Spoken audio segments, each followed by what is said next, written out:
Okay. Higher emotions are not based on conditioning, especially fear of the past. Not based on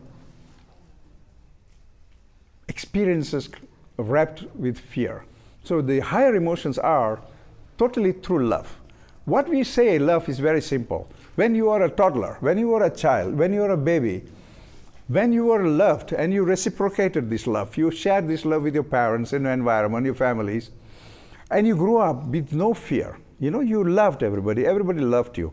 There was no incident of controlling you. And as you grow up with this love, you become a very strong person, very loving person.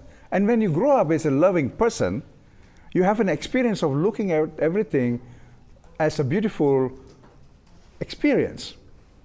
And that is when you have strength.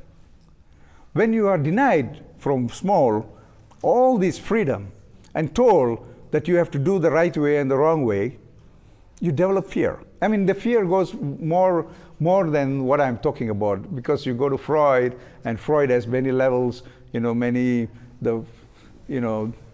oral fixation, anal fixation. He goes into breakdowns of this.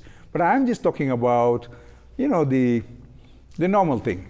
So when you're totally free and you're talking with love, with no malice intended, and that is what we call higher emotions. You're talking out of love. You're not talking about any malice. You're not talking about any control. You're not talking about all those kind of things. A small example will be, I'll use Jesus Christ as an example. Just an example. Please don't say that it's an interpretation. Just an example. When you see Jesus Christ, he was a man of no fear. Absolutely no fear.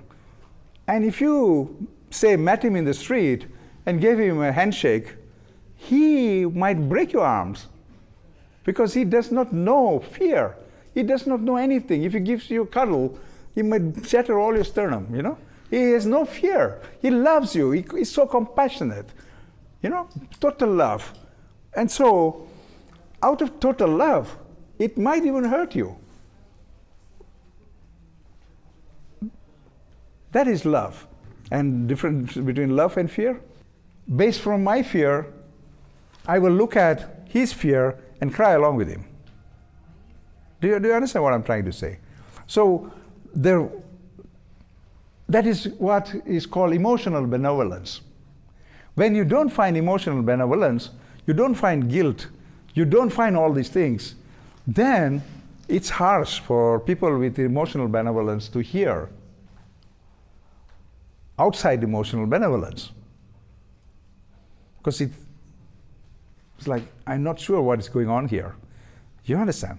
So the idea is, don't fall for emotional benevolence. Don't express and interpret life from emotional benevolence. Interpret life from the higher emotion.